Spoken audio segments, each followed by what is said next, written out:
Have you ever wondered what it would look like if gym leaders would have specialized into a different typing? Today we have challenged ourselves to this exact challenge, but instead of just giving them different Pokemon, we're turning their current Pokemon into the new typing. For this type swap, we're changing Erika and her Pokemon into ice types. Our first stop was of course the transformation of Erika herself. We began by adding some warm fluff to the color of her dress and decided that we wanted to change it into two separate pieces. A thicker coat for her top part and a more flowy dress for the bottom part. This instantly made it look like she was able to withstand way colder temperatures. I did play around with the idea of giving her some actual shoes instead of these slippers, but we figured out that it didn't look elegant enough, so we kept them the same. The next focus point was to give her a new haircut, and I genuinely think that this helped a lot to make her look comfy in the cold. We then played around with a beanie on her head, and it turned out pretty good after a little bit of tweaking. The last thing we added to the design were some snowflake patterns on the bottom of her dress. We did also try to replicate the other pattern Erika has on her regular design,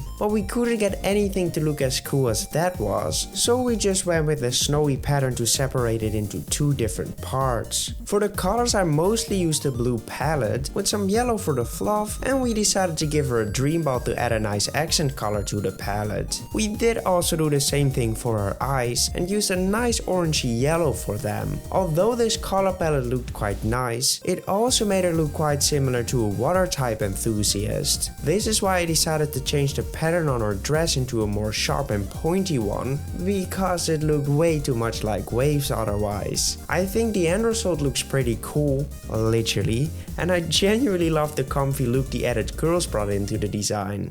Well everyone, meet Aunt Erika, the leader of the Celadon City's Ice Gym. It is said that this is a multiversal version of the grass type gym leader Erika, where she got lost on the cold Mount Silver. The only way for her to survive was to fully embrace the harsh temperatures, and by using a difficult meditation technique to keep herself warm. Well, time to face her and her Pokemon. Her first Pokemon is an icy version of Jumpluff. The first idea that I got was to change his fluffy orbs into ice cubes, but I wasn't sure if I wanted to do that literally or if I wanted to just turn them into ice. We eventually settled on a second concept. Now that I knew in which direction I wanted to take this piece, I started working on the pose. I figured it would be cute if this Pokemon uses his ice blocks as skates. This is why I positioned its body in a way where you can instantly see what it's capable of. The next thing we worked on was his body, where we took huge inspiration from Paros from League of Legends. We even brought in a tiny little mustache as a reference to a Bromified version of a Poro. I did also want to play around with some cute round markings on the bottom of his feet, but this genuinely made it look like he had nipples due to the placement of his feet. Luckily, this wasn't as visible once I added in the shading, but you can probably not unsee it anymore.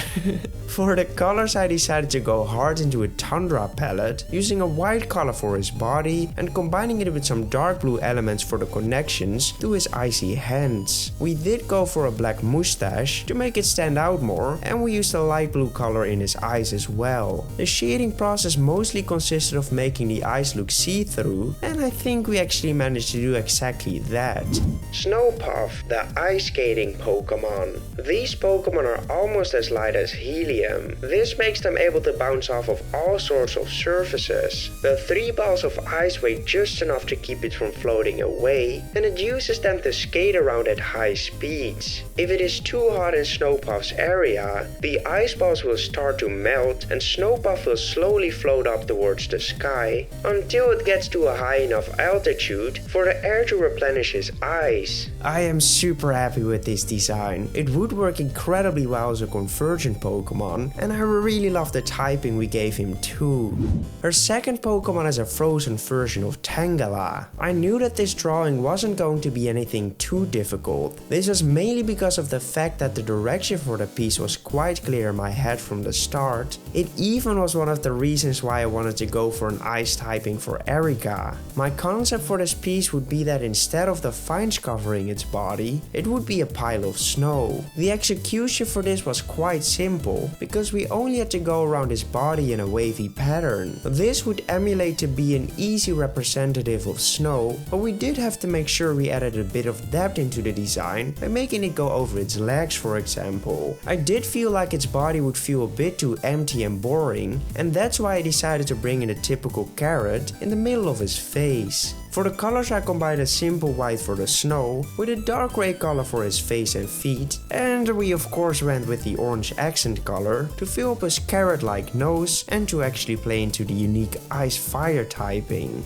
Snowmela, the snowball Pokemon. This Pokemon is made out of a type of snow that is hot, commonly shortened to snot. This makes it so it cannot be melted. Snowmela is able to single-handedly turn a lake that has frozen over into a hot tub by jumping into the water. I really like the simplicity of this design. I think we did a good job on portraying the wanted concept and that he doesn't look too flat either.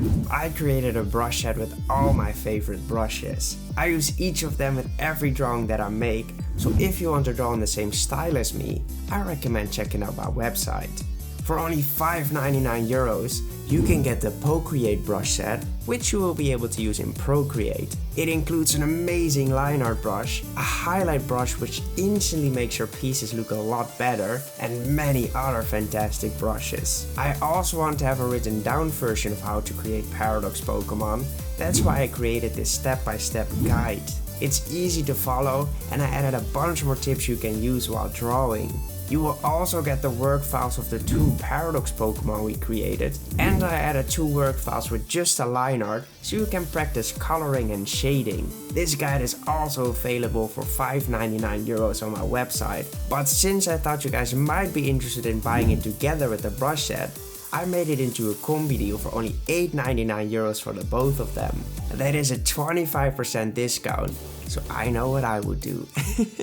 For our third Pokemon, we're taking a look at an Ice type Bellosum. First up, I figured out which typing I wanted to use for this piece, which was the Ice Steel typing. I just really thought it would be a cool experiment to combine such hard feeling typings into the cute looking Bellosum. We started out by drawing in her head shape and built a front leaning body under that. I wanted the pose to feel energetic and to show that she wants to jump straight into battle. We then changed her dress into a skirt, which would have some metal and ice blades sticking out of it. I also added some small circles to make it seem like the icy blades were bolted into place for the extra steel type feeling. It did take me a while to figure out what I wanted to do for the replacement of the flowers on her head, because I didn't want to make something that was too close to that, since flowers don't really fit our wanted typing. We eventually settled on some big icy horns, and I really liked how this made her look strong and fierce, while also still maintaining the cute look I was ultimately going for. The colors were quite simple, and we just used a few different shades of grey for most of her body parts, and we used the light blue as the accent color for all of the iced out elements. The shading was once again used to make it look like there was some actual depth in these icy parts. Belladice, the Cold Blade Pokemon. This Pokemon has mastered the art of blade dancing. It can easily weave its way out of any battle, while happily taking down its enemies. It is however known to be extremely kind, but hugging one is not recommended. This design is a good combination of both of the typings, and although it looks quite different from Bellosum, I do still think you can tell what the original reference was, especially when you look at the shiny. For her ace, we're taking a look at her ice type Victreebell. At first I wasn't really sure what I wanted to do with this piece, even though I thought the design did have a lot of potential with how cool Victreebell looks. After some brainstorm sessions, we came up with the concept that you can either completely love or you will really hate it. I don't think there's any in between there. I thought it would be cool to transform his body quite a bit to make it look like one of those Easter Island statues. I know it might be a bit far-fetched from the original design of Victreebell, but I think his body shape worked pretty well for it, and it was fun to mess around with the available elements. However, you might be wondering what on earth this has to do with the ice typing, and that was exactly what I was wondering myself too. I then got the idea to add 2 icy spikes on the bottom of his body, which could function as his legs, or at least something to keep him from falling over all the time. The other thing that we changed was to give him some ice shooting out of the top of his head. This would make it look like this Pokemon is bursting off of ice powers, and to amplify this even further, we also made the features in his mouth into icy ones too. The final design elements we brought onto it were some blue sparkles to go into a more magical approach. I really think that this tiny detail made it look a lot more like a Pokemon instead of just a living statue. The colors for it were mostly a mix of different shades of dark gray and a combination of light blue plus an even lighter blue for his icy parts.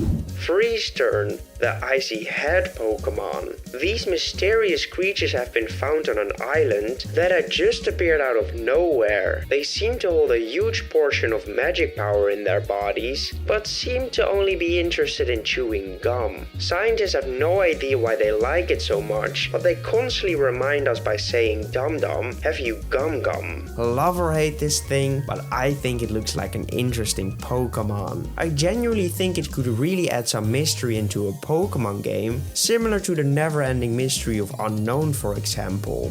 Well everyone, this was what Erika would look like if she and her Pokemon would be part of an Ice-type gym. Next week I will be taking a look at a compilation for the first 4 gym leaders, and the week after that we'll be taking a look at Koga. Let me know which type you want to see for his team, and also let me know which design was your favorite today. Well, good.